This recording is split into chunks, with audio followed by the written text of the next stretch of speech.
right, so hello, welcome everybody. One of the big things that I'm sure you all are concerned with, that concerns a lot of people really that deal in the outdoors in any capacity, are snakes. So unfortunately, there's a lot of misunderstanding about snakes, about what they can do to us, what they can't do to us, just how dangerous they are.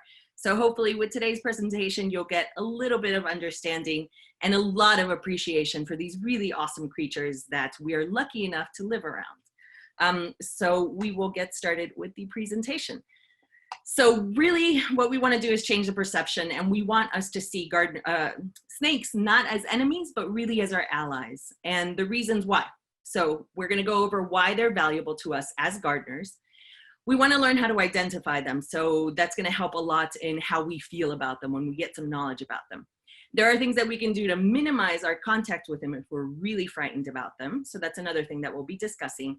And finally, unfortunately, again, because of the area we live in, there are snakes everywhere. And so we will at some point likely have an encounter if we're spending time outdoors.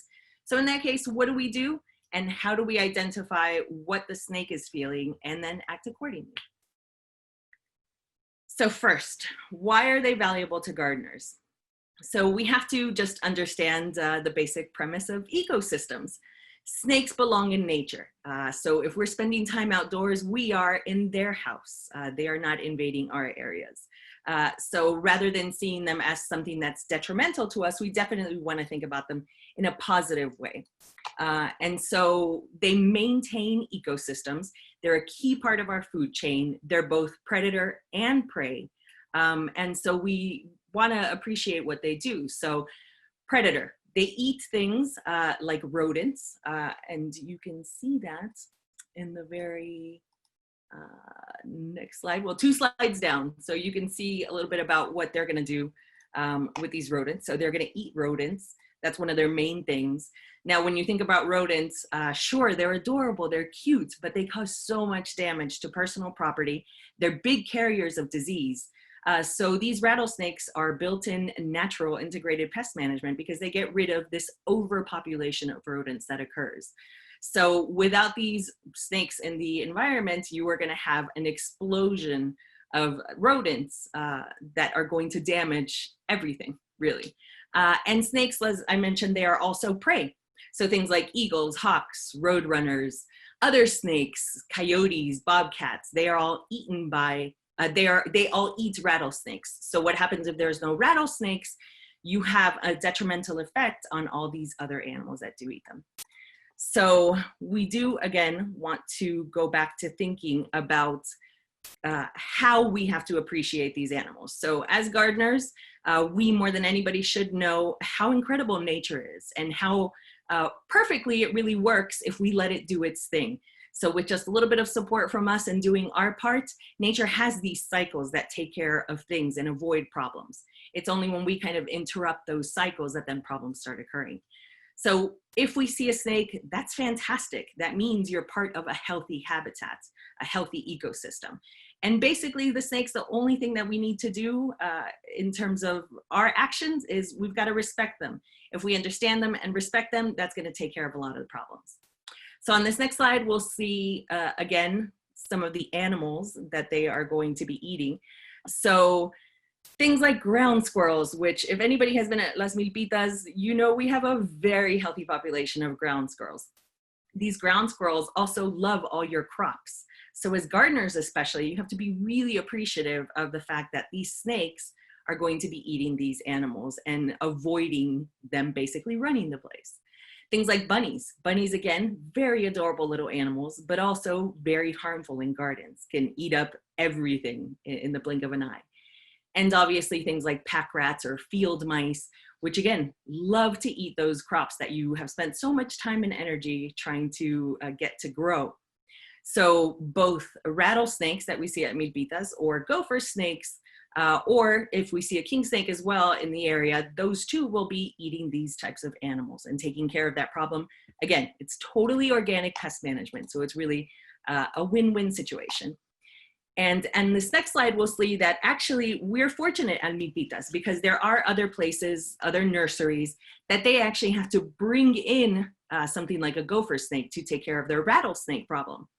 So gopher snakes are very territorial. And if you go ahead and you can play the video. Gopher snakes are very territorial. So typically, wherever a gopher snake lives, rattlesnake's not going to bother going into that area because the gopher snake is already eating the food and it doesn't want anybody living anywhere near it. So we already hopefully established that snakes are necessary to have a healthy ecosystem and are fantastic in a garden because they take care of some of our biggest pests. Now, our choices are, do we want a non-venomous snake or do we want a venomous snake? So here you'll see, this is a place that's called Borderlands Restoration. It's in Patagonia, Arizona. And again, they actually found a gopher snake and they have brought it into their nursery because every year they get more than 5 rattlesnakes. And so hopefully if this gopher snake takes up residence, that gets rid of their rattlesnake problem.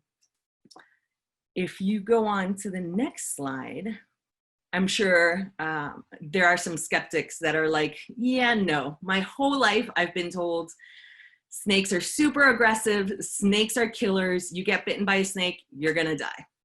So it's nice that maybe I can tell you things, but the hard facts are gonna speak hopefully a little bit louder. So if you're skeptical, let's take a look at these numbers of just how deadly these animals are. So this I thought was a really interesting chart. This is put out by the University of Florida. They have a wildlife department, and this was based on 2019 statistics. So if you look at it from the left to the right, you have the things that cause the most deaths to the things that cause the least deaths. Look at the last one, it's snake bites. Only 6 people died of snake bites. When you think about the number of folks that are bitten and why they're bitten also, which we'll get into a little bit later, that amount is just negligible. And when you look at things like, I think the third from the right is dog bites. How many of us are super scared about dogs, for example?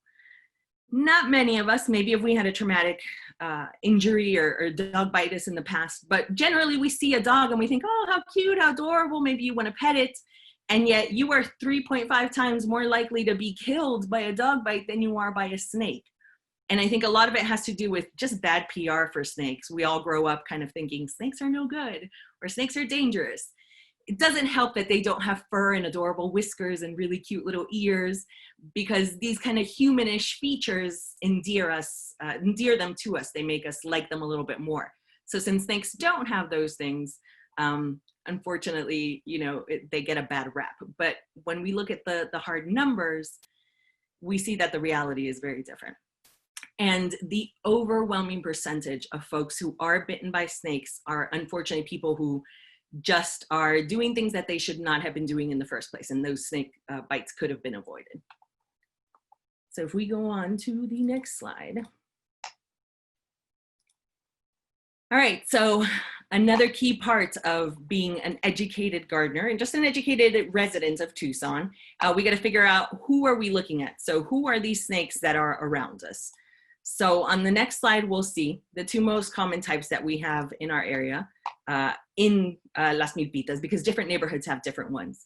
But we have the Sonoran gopher snake, and there you have its scientific name, if you'd like to try to pronounce that. And then we have the Western diamondback rattlesnake. So the Sonoran gopher snake, the scientific name refers to the catenifer. It means just chains, chain link. So if you look on the actual pattern of the snake, it looks like a bunch of little chains tied together, and so that's why they get that. And the common name gopher snake comes because, again, these are snakes that do like to eat things like gophers, which are a nightmare at the garden. So if we go on to the next slide, we'll see the first way that we can ID them pretty well. So eyes. Eyes are a real quick way to be able to identify them. So gopher snakes have these kinds of adorable little round anime eyes where it's like these really big pupils. They look absolutely adorable, I think. And then rattlesnakes have these slits. So it's these elliptical eye pupils, sort of like cats have. So that's a good way to be able to just quickly, hopefully you have good vision and you can see it from far and not get too close to be able to identify this. And then gopher snakes, another real easy way to tell it's a gopher snake is it has these kind of teardrop shapes right underneath the eye. And then it has these 2 bands, typically, 2 dark bands that grow across its head. So one is the eye one, that it starts below the eye, goes across, and then goes down the other eye, and then the one right behind it. And rattlesnakes, what they're going to have, especially when I say rattlesnakes, please know that it's the Western diamondback, because different rattlesnakes are, and we have over 19 species here in Arizona, so they're all going to behave a little bit differently, and they're all definitely going to look differently. But this one that we run into is going to have the two light colored bands around the eyes, and then in the middle, a dark band that's thicker. That's also a good way to know. If you go to the next slide, you will see that the other big ways of being able to identify them are the head shape and the tail. So the head shape is really clear. If you look at the neck of the gopher snake here, oh, I don't have a cursor, but Eric, if you could point to the gopher snake's neck, that would be awesome. So if you look at the neck, it's basically the neck and then the head comes right out of it, pretty much at the same width. And then it tapers down towards the nose, and it's a slightly rounded nose at the front. Look at the rattlesnake's head. So if you look at its neck, it's nice and thin, and then the top shoots out, and then it goes around. It's called like a triangular head shape. So it's quite a big difference between the gopher snake and the rattlesnake. Tails are obviously a giveaway of what you're looking at. So the gopher snake is going to taper down to, again, a slightly rounded edge, but it's a real thin kind of tail towards the end. And your rattlesnake is obviously going to have these rattles that it ends up with. And specifically, the Western diamondback is going to have these black and white bands that lead up to the rattles. Do keep in mind that when you have baby rattlesnakes, they're born with what's called a button. So they have a pre-button, and then they have a button that you can actually see, which is basically the very first rattle. But since it doesn't have anything else to kind of clink against, that button isn't going to make any noise. So folks tend to think that they're more aggressive. It's not necessarily that they're more aggressive, it's just that they're more inexperienced, and more people maybe don't think they're rattlesnakes because they think, well, rattlesnake, I have to hear that rattle. It's not until they shed the very first time that then they'll get that second rattle, and then they'll be able to make that noise. So if we go on to the next one, body shape is also a really good way generally to tell. And I do want to mention that because when I say generally, it is very general. There are some animals that are not going to follow these rules. There are some gopher snakes that are going to look so much like a rattlesnake. And there's going to be rattlesnakes that you're like, nope, that's not a rattlesnake. And it will be. So these are just general guidelines that for the most part stay true, but there are always exceptions. So please keep that in mind. Gopher snakes are going to have a really kind of lean but very muscular body. It's a strong animal. Your diamondback rattlesnake is going to be a thick snake. So it's still very strong, but it's going to be much thicker. So you can see that there. And the rattlesnake actually is known for being dull. So the color is not as shiny and bright as a gopher snake. And I know, again, this is why I spoke about these exceptions, because if you look at the photograph, the gopher snake actually looks like it's duller than the rattlesnake. But keep in mind, these are animals that do shed their skin. And when they first shed their skin, it's like when we go for a facial. When you go for a facial, your skin looks shiny and new and you look fantastic. And then a couple of weeks later, you start looking like your old self. Same thing with these rattlesnakes. So, or any snake really, when they shed, they're going to come out looking young and fantastic. And then a little wear and tear later, that's, skin color is going to dull down a bit. But for the most part, gopher snakes tend to be glossier, and diamondback rattlesnakes tend to be a little bit duller. You can go on to the next one. So the other way to be able to tell them, and I know most of these are face-based, please don't get close enough. If you can't identify these things, don't get really close. Rattlesnakes will strike, typically it's no more than 2 to 3 feet is their strike range, and also the smaller they are, the smaller that strike range. But if you can see, the top is the gopher snake. It's going to have just the 2 holes on either side for the nostrils. The rattlesnake is a part of the viper family, and vipers are known for these pit organs.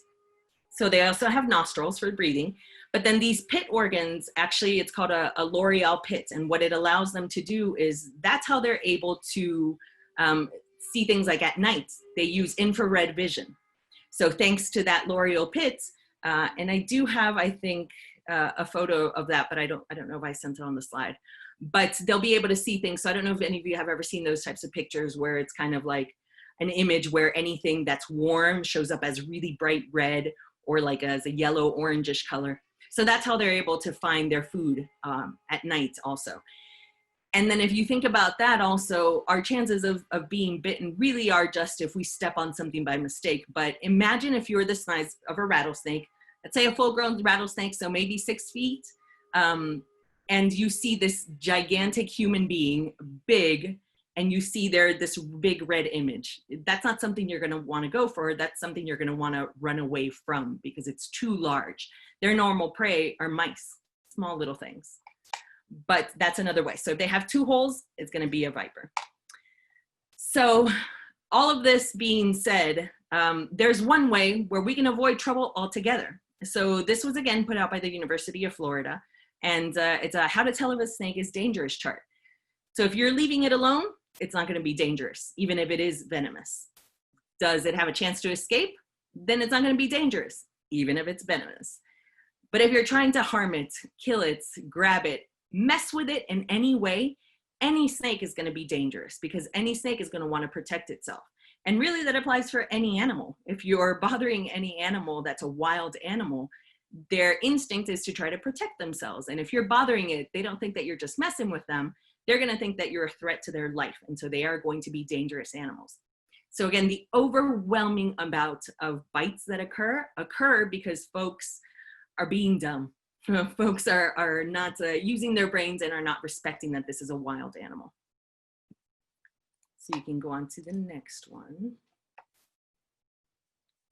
So now that we know a little bit about them, we know that the best thing we can possibly do is just leave them alone, stay away from them.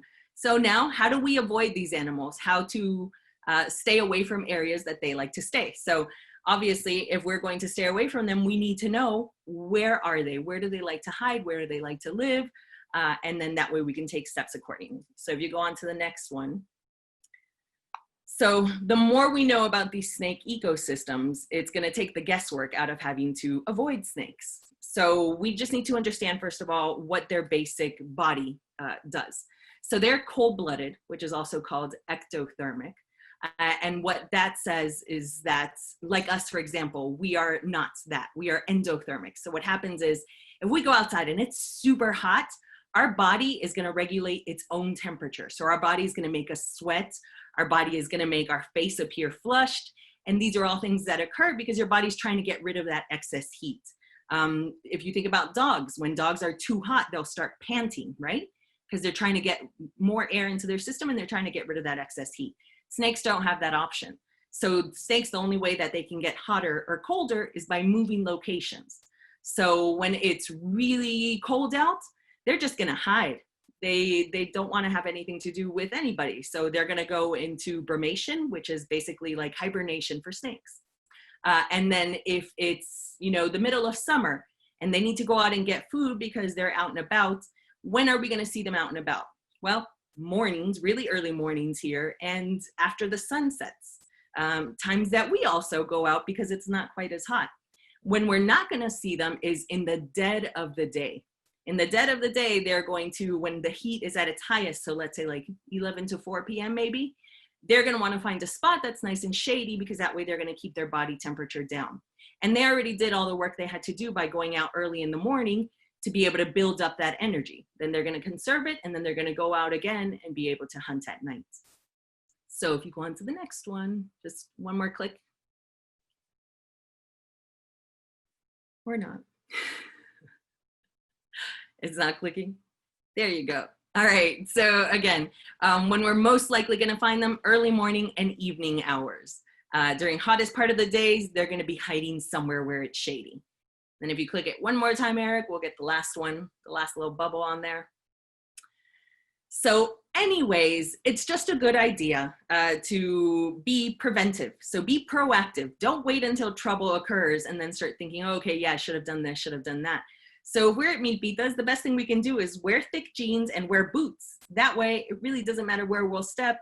We're gonna really minimize the damage that a snake's gonna be able to do if we have those things on. Same thing if you're hiking, if you like to go out, unless you're going out hiking in your neighborhood and you live in a very residential area. If you're going out to Tucson Mountain or Madera Canyon or wherever you like to go hiking, wear the appropriate clothing that's gonna protect you. And that's also a good idea because we have cacti everywhere. And I've gotten choyas stuck in my calf, and I know that's no fun. So if you wear these things, it's going to minimize the damage that occurs. All right, so other places that snakes are going to like to hide, and this is where, unfortunately, the majority of accidents occur. So we have a lot of bites that occur because people are doing dumb things, but we also have bites that occur because snakes are chilling, hanging out in a spot. They camouflage extremely well. You don't see them, or you stick your hand somewhere, and then things happen. So if you click it one more time, we'll see the first little bubble pop up. So they love to curl up in areas that are dark, quiet, any cracks or openings that's going to protect them from that overwhelming heat. If we have natural vegetation, and this is especially applicable for mipitas, anywhere where we have tall grass, thick vegetation, shrubs, rock hideouts, they love to hide in those areas because remember, they just want to live their life. They don't want to be bothered by anybody. So those are the spots that you definitely have to watch out for. Go to the next one.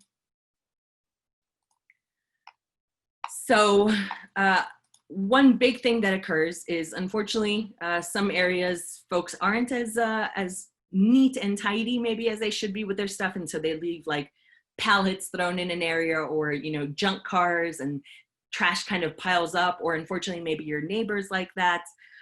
Well, snakes kind of love those environments, and here we can see just what masters of camouflage they are. So if you take a look in the top left, yeah, so that's where the snake is. But if you're just walking next to it, and I read a statistic that said something like, was like more than like 85 to 90% of people who go out hiking have walked by a snake and didn't see it. So if you aren't actively looking for these things, likely you've seen a bunch of snakes. Well, they've seen you, but you haven't seen them. If you go there, there's another snake that's curled up right there, and that's a rattlesnake in there. Again, incredible camouflage. Areas like this, little rocky outcroppings, and it doesn't even have to be a bunch of rocks, just one little rock with enough space for that snake to get in there, and it's gonna go in there. And then, yep, they love to, when it is a little bit nicer weather, they love to sun themselves. So they'll curl up on a rock, or you'll see them crossing a trail really early in the morning to get that sun. And I'm gonna share a video with you real quick that shows, I went hiking and I actually saw a rattlesnake, and I had zero idea until on my way back, I decided to kind of look around to see if I could find something. And I think unless you are, again, actively looking for these animals, the chances of really running into them and seeing them is very slim because they're masters at hiding. So unless we're messing with them in ways we shouldn't, then we're gonna run into problems. So let me see if I can find that real quick.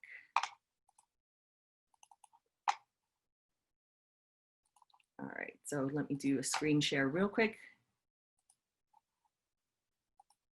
And if you can take out your screen share, Eric, and that way I should be able to pull up.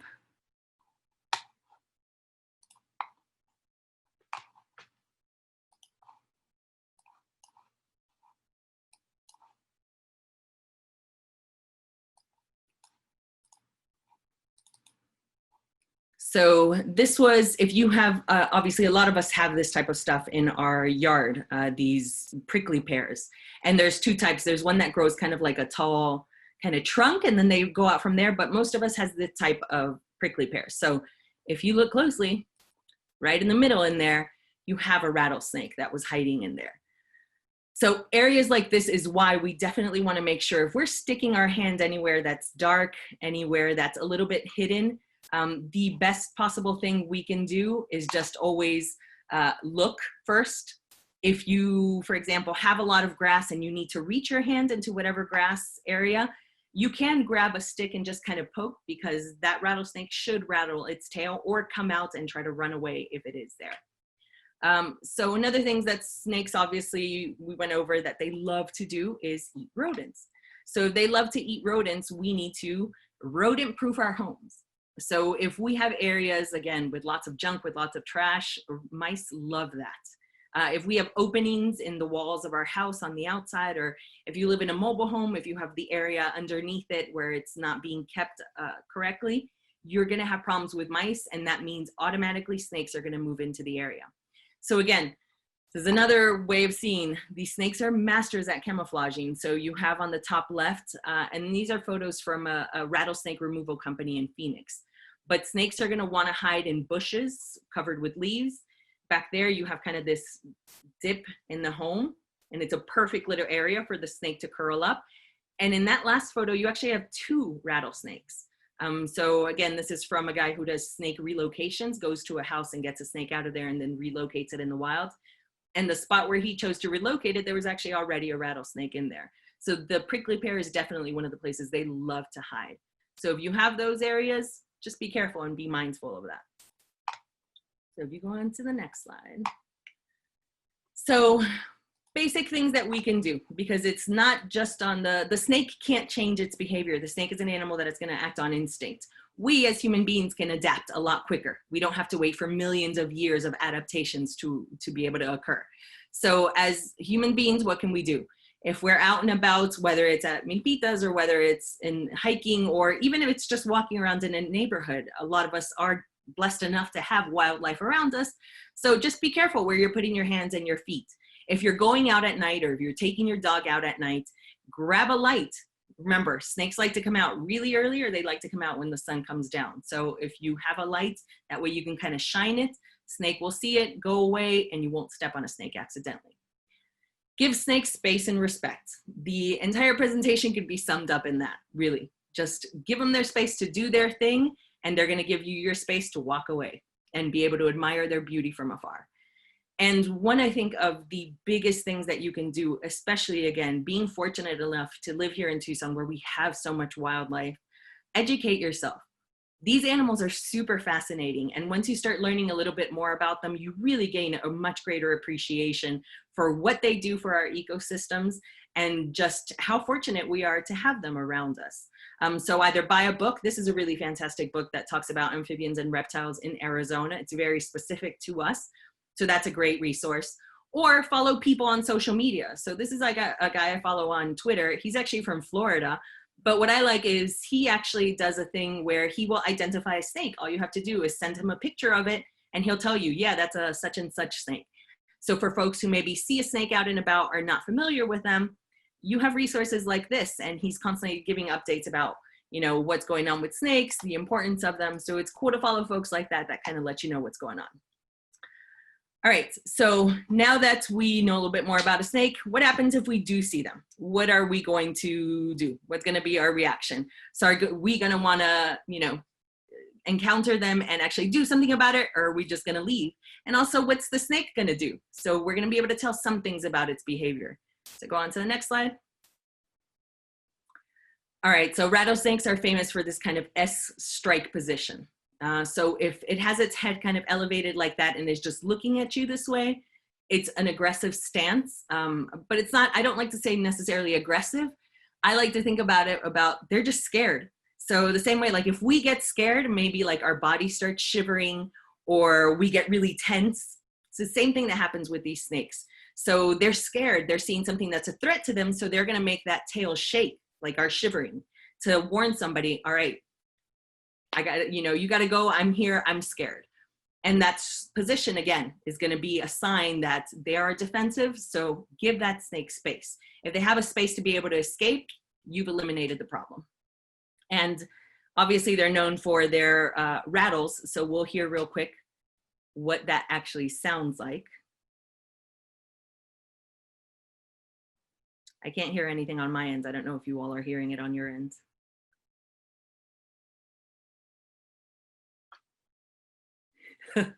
Thank you, Emmanuel. And gopher snakes. So a gopher snake has a really cool thing. It's called a Batesian mimicry. And what they're going to do is they're not really dangerous. And so they're going to pretend to be dangerous. So everybody knows that the rattlesnake is a venomous creature. So this little snake that has no ability to protect itself really, other than, you know, maybe a bite that's going to hurt a little bit, it's actually going to pretend to be a rattlesnake. So it does a really cool thing where it opens its mouth, and with its mouth, it makes this hissing noise that sounds a lot like a rattlesnake. And then its little tail, it's actually going to move as if it had a rattle on there. And Eric, if you want to unmute yourself and try that sound again to see if maybe that'll work. because the similarities are really incredible between the rattling. Yeah.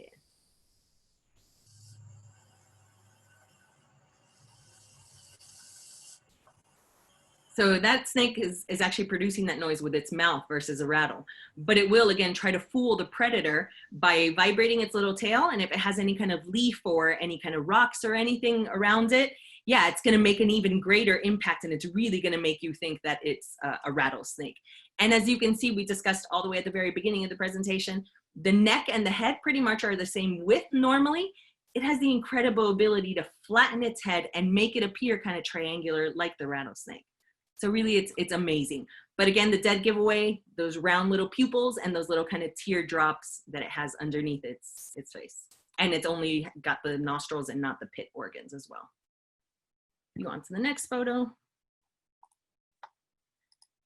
So snakes are going to have moments where they're going to be a little bit more vulnerable than others.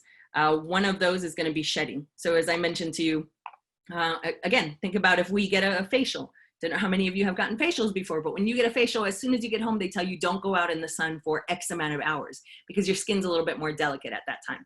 Same thing happens with these animals. When they shed, initially their skin's going to be a little bit more delicate. So they're feeling extra scared. So they're feeling extra vulnerable.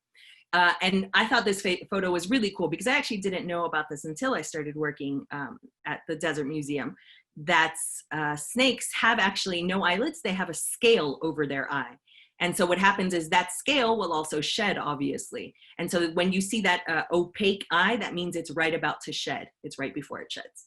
And then obviously newborns, whether it's a mom protecting the newborn or whether it's newborns who it's a clumsy kid. So they don't know what to do. So everything they're just going to kind of strike at. It's not that they're more aggressive. It's just that they're more chicken, basically. So if you go on to the next one. So at Milpitas, there are very specific things that we can do. So we want to definitely make sure that we keep a safe distance between us and the snake. And even though this is specifically for Milpitas, this again applies everywhere you are. If the snake isn't moving or you don't know whether the snake is venomous or not, notify staff immediately. If the snake is just kind of moving around, if possible, leave somebody there to keep an eye on the snake because we do want to know where is it going, where is its hiding place, because that way we'll be extra careful in the future to not disturb that area. So keep one person there observing the snake and send another person to go get staff to let them know. Also, if there's any fellow gardeners in the area, it's a great idea to just kind of give them a heads up that there's a snake in the area. And obviously, we never want to attack snakes. So unfortunately, a lot of people think that the way to deal with these snakes is to kill them, to decapitate them. And that's actually when the majority of bites and injuries occur. And a rattlesnake is incredible because actually, even if a decapitated rattlesnake, up to an hour after its death, it can still attack you. So it can still strike you. There was a man, I think it was like a couple of years ago in Texas, who did just that, decapitated a rattlesnake in his yard, went to pick up the head to throw it away, and he was bitten, and he actually ended up dying. Just the head. So up to an hour afterwards, they can still bite you. So leave it alone. Don't touch a snake. A snake has its place. A snake deserves respect, so just do not do anything. And obviously, even if it's a non-venomous snake, we don't like it if somebody came behind us and just picked us up randomly and moved us, right? So there's no reason to touch the snake. Just let it do its thing. And that's basically